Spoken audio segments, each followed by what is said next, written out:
Hello students, कक्षा 12वीं physics के इस वीडियो में हम बात कर रहे हैं प्रतिरोध से शुरुआत कर रहे हैं हम इसमें,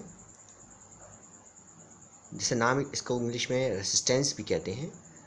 और हमने पढ़ा हुआ है कि जब हम चालक के सिरों के मध्य विभवांतर लगाते हैं तो विद्युत धारा प्रवाहित होने लगती है। तो विद्युत धारा प्रवाहित होगी तो विद्युत धारा प्रवाहित होते समय चालक जो है विद्युत धारा के मार्ग में रुकावट डालता है। तो जो रुकावट चालक के द्वारा डाली जाती है उसी रुकावट को हम प्रतिरोध कहते हैं। तो कोई चालक विद्युत धारा के मार्ग में जो रुकावट डालता है उसे हम उस चालक का प्रतिरोध कहते हैं। जब हम चालक के सिरों पर विभवांतर लगाते हैं तो इलेक्ट्रॉन त्वरित हो गति करने लगते हैं। ये इलेक्ट्रॉन जो हैं परमाणु से टकराते हैं और टकराने के पश्चात एक निश्चित गति से आगे बढ़ते जाते हैं। जब इलेक्ट्रॉन आगे बढ़ते हैं तो उन्हें एक विरोधी बल का सामना करना पड़ता है। जो विरोधी बल जो होता है वो बल ही यहाँ प्रतिरोध का होता है। हमने ओम के नियम में भी प्रतिरोध के बारे में पढ़ा था और उसमें परिभाषित किया गया था कि विभवांतर और उसमें बहने वाली धारा के अनुपात को हम प्रतिरोध कहते हैं। तो किसी चालक के सिरों पर जब विभवांतर लगाएंगे तो उसमें धारा बहेगी, तो लगाए गए विभवांतर और धारा के अनुपात को हम प्रतिरोध कहते हैं। तो प्रतिरोध बराबर विभवांतर बटे धारा R=V/I। इसका मात्रक ओम होता है, इसे हम ओमेगा से प्रदर्शित करते हैं। यदि हम 1 ओम को परिभाषित करना चाहें तो हम यदि I बराबर 1 एम्पियर और V बराबर 1 वोल्ट ले लें तो हम ये कह सकते हैं कि यदि किसी चालक के सिरों पर 1 वोल्ट का विभवांतर लगाने से उसमें बहने वाली धारा का मान 1 एम्पियर हो तो चालक का प्रतिरोध 1 ओम होता है या 1 ओम कहलाता है। अब हम इसका विमीय सूत्र और मात्रक देख लेते हैं इसका। चूँकि ओम बराबर हम लिख सकते हैं यहाँ पे आता वोल्ट बटे एम्पियर। इसको हम और आगे देखते जाएं, वोल्ट के लिए लिख सकते हैं जूल प्रति कूलाम बटे एम्पियर। फिर जूल को हम आगे डिफाइन कर सकते हैं न्यूटन इंटू मीटर, कूलाम को एम्पियर इंटू सेकेंड, न्यूटन को फिर किलोग्राम मीटर प्रति सेकेंड स्क्वायर। तो इस प्रकार हम देखते हैं इसको पूरा सॉल्व करने पर हमें मिलता है किलोग्राम मीटर स्क्वायर सेकेंड की पावर -3 एम्पियर की पावर -2। तो इस प्रकार हम मात्रक भी मिल जाता है हमें और इसका विमीय सूत्र मिल जाता है। किलोग्राम के लिए m, मीटर के लिए L², सेकेंड के लिए t की पावर -3 और एम्पियर के लिए a की पावर -2। तो ये प्रतिरोध का विमीय सूत्र हमें याद रखना है क्योंकि ये विकल्प में 1 नंबर में पूछा जाता है। अब हम देखते हैं कि प्रतिरोध का मान किन किन कारकों पर निर्भर करता है। तो ये संबंध हमने चूँकि पढ़ा हुआ है R बराबर 2m/ne² टाउ L/A। ये संबंध पढ़ा हमने मुक्त इलेक्ट्रॉन मॉडल के आधार पर ओम के नियम की जो व्युत्पत्ति की थी उसमें। यहाँ पर m और e नियतांक हैं। तो इससे हम देख रहे हैं कि प्रतिरोध जो है वो L, A, N और टाउ इन पर निर्भर करता है। सबसे पहले हम बात करें L के लिए, तो चालक की लंबाई है। तो किसी चालक का प्रतिरोध उसकी लंबाई के समानुपाती होता है, अर्थात लंबाई बढ़ेगी तो प्रतिरोध बढ़ेगा। इससे तात्पर्य ये है कि लंबे तार का प्रतिरोध अधिक होगा और छोटे तार का प्रतिरोध कम होगा। दूसरी निर्भरता देखते हैं हम क्षेत्रफल पर। चालक के अनुप्रस्थ काट के क्षेत्रफल A के व्युत्क्रमानुपाती है, R प्रोपोर्शनल 1/A। इससे तात्पर्य ये हुआ कि यदि क्षेत्रफल बढ़ेगा तो प्रतिरोध कम होगा और क्षेत्रफल कम होगा अनुप्रस्थ काट का तो क्षेत्रफल कम होगा तो निश्चित रूप से प्रतिरोध बढ़ जाएगा। इससे तात्पर्य ये है कि पतले तार का प्रतिरोध अधिक होगा और मोटे तार का प्रतिरोध कम होगा। तीसरा पॉइंट आता है चालक के पदार्थ की प्रकृति पर। यदि हम ये बात करें कि प्रति एकांक आयतन में इलेक्ट्रॉन संख्या n है और n R समानुपाती 1/n है। चूँकि n का मान अलग अलग पदार्थों के लिए अलग अलग होता है क्योंकि सभी पदार्थों में मुक्त इलेक्ट्रॉन की संख्या अलग अलग होती है। तो जिसके लिए पदार्थ की प्रकृति जैसी होगी प्रतिरोध का मान वैसा ही होगा। यदि पदार्थ इस प्रकार का है कि उसमें मुक्त इलेक्ट्रॉन ज़्यादा हैं या मुक्त इलेक्ट्रॉन कम है, तो उससे ये निर्भर करेगा कि चालक का प्रतिरोध क्या होगा। अगला पॉइंट है चालक के पदार्थ पर। किसी चालक का प्रतिरोध श्रांतिकाल टाउ के व्युत्क्रमानुपाती होता है। चूंकि टाउ का मान ताप पर निर्भर करता है,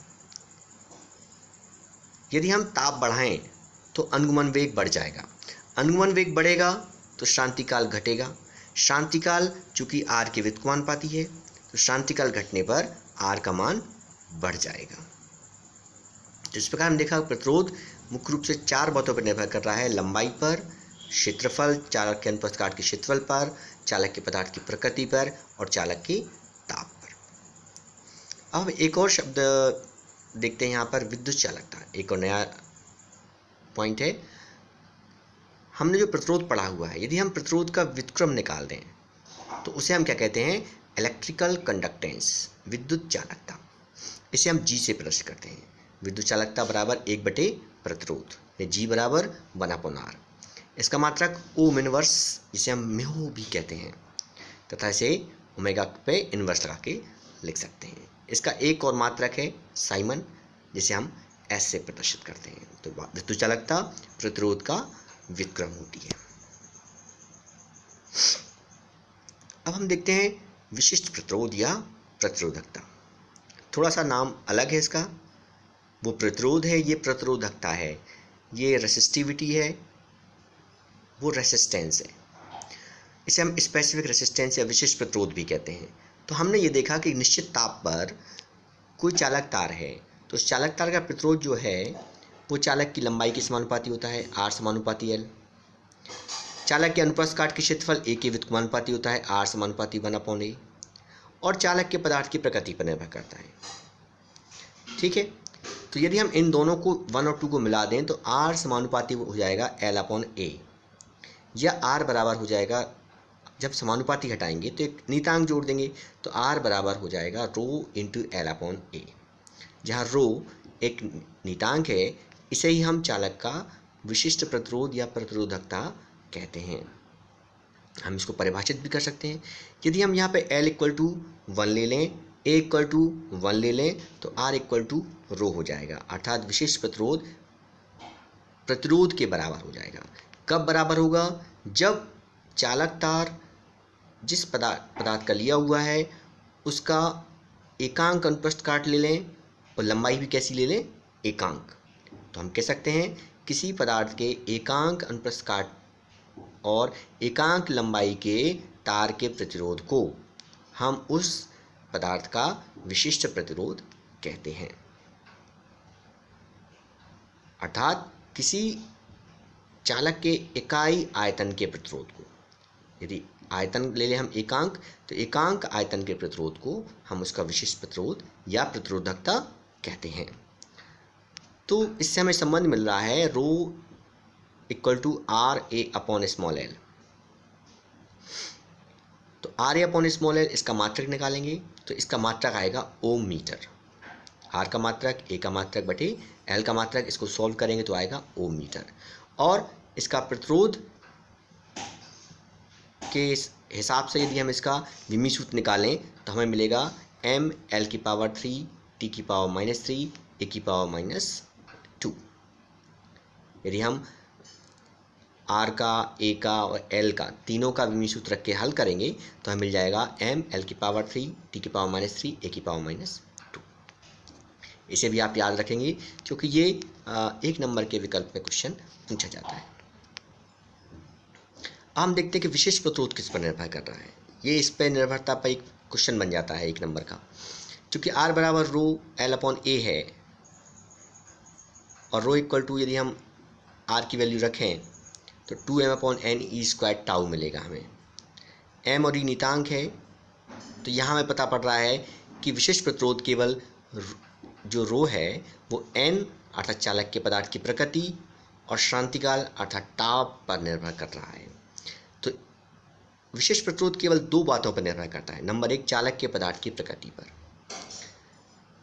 जो विशिष्ट प्रतिरोध है मुक्त इलेक्ट्रॉन की संख्या n के व्युत्क्रमानुपाती होता है, अर्थात जिस पदार्थ के प्रति एकांक आयतन मुक्त इलेक्ट्रॉन अधिक हैं उसका विशिष्ट प्रतिरोध कम होगा।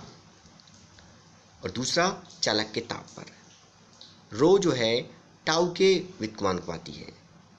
ताप बढ़ाएंगे तो अनुगमन वेग बढ़ेगा, जिससे टाउ का मान कम होता है शांतिकाल का, इससे विशिष्ट प्रतिरोध का मान बढ़ जाता है। इस प्रकार ताप बढ़ाने पर धातु चालक के पदार्थ का विशिष्ट प्रतिरोध बढ़ जाता है। तो हम देख रहे हैं कि विशिष्ट प्रतिरोध केवल 2 बातों पर निर्भर कर रहा है, जबकि प्रतिरोध 4 बातों पर निर्भर कर रहा था। यहाँ पर यह ध्यान देना है कि विशिष्ट प्रतिरोध न तो तार की लंबाई पर निर्भर करता है, न ही अनुप्रस्थ काट के क्षेत्रफल पर निर्भर करता है। हम दोनों में एक छोटा सा अंतर देख लेते हैं कि किसी चालक का प्रतिरोध लंबाई तथा अनुप्रस्थ काट के क्षेत्रफल पर निर्भर करता है, जबकि प्रतिरोधकता एक नियत राशि है जो लंबाई अनुप्रस्थ काट के क्षेत्रफल पर निर्भर नहीं करती है। ये केवल पदार्थ की प्रकृति और ताप पर निर्भर करती है। इसका मात्रक ओम है और प्रतिरोधकता का मात्रक ओम मीटर है। हमें एक पॉइंट और देखते हैं यहाँ पर कि प्रतिरोध और प्रतिरोधकता पर ताप का क्या प्रभाव पड़ता है। सबसे पहले हम बात करते हैं धातुओं में। तो जब हम धातुओं का ताप बढ़ाएंगे तो प्रतिरोध और विशिष्ट प्रतिरोध दोनों ही इनके बढ़ जाते हैं, और ताप कम करेंगे तो घट जाते हैं। यदि हम मिश्र धातु ले लें तो थोड़ा सा अंतर आ जाता है यहाँ पर कि मिश्र धातुओं में जो प्रतिरोध अथवा प्रतिरोधकता है वो ताप बढ़ाने से बढ़ता है, लेकिन उतना अधिक नहीं बढ़ता है जितना शुद्ध धातुओं में वृद्धि होती है। तो मिश्र धातुओं में हम ये कह सकते हैं कि प्रतिरोधकता का मान ताप बढ़ाने से बढ़ता तो है, पर कम मात्रा में बढ़ता है। इसको हम 2 ग्राफ दिए हुए यहाँ पर। तांबा है, पहला वाला है तांबा के शुद्ध तांबा है, उसमें प्रतिरोधकता की वृद्धि की बात कर रहे हैं, और दूसरा जो ग्राफ है वो नाइक्रोम का है जो मिश्र धातु है, उसकी प्रतिरोधकता में वृद्धि है। तो यहाँ देख रहे हैं कि पहले वाला ग्राफ सीधे ऊपर उठ रहा है और दूसरा ग्राफ एक स्ट्रेट लाइन है। तो हम कह सकते हैं कि मिश्र धातुओं में जो प्रतिरोधक का मान लगभग नगण्य रूप से बढ़ता जाता है, बहुत अधिक तेजी से नहीं बढ़ता है। हम सेमीकंडक्टर्स की बात करते हैं अर्धचालकों में। यदि ताप बढ़ाते हैं तो ताप बढ़ाने पर अर्धचालकों का प्रतिरोध कम हो जाता है। क्यों कम हो जाता है? क्योंकि कम ताप पर मुक्त इलेक्ट्रॉन संख्या कम होती है अर्धचालकों में। अर्धचालक ये कुचालक और सुचालक के बीच के स्थिति वाले चालक होते हैं। कम ताप पर इनमें मुक्त इलेक्ट्रॉन संख्या कम होती है, किंतु ताप बढ़ाने पर मुक्त इलेक्ट्रॉन संख्या बढ़ जाती है। मुक्त इलेक्ट्रॉन संख्या बढ़ेगी तो चालकता बढ़ जाएगी, चालकता बढ़ जाएगी तो उनका प्रतिरोध कम हो जाता है। इससे तात्पर्य यह है कि इनका जो प्रतिरोध ताप गुणांक होता है वो ऋणात्मक होता है, क्योंकि एक बढ़ाने पर दूसरे का मान कमी हो रही है। विद्युत अपघट्ट की बात करें, ताप बढ़ाने पर विद्युत अपघट्टों का प्रतिरोध भी कम हो जाता है। क्यों?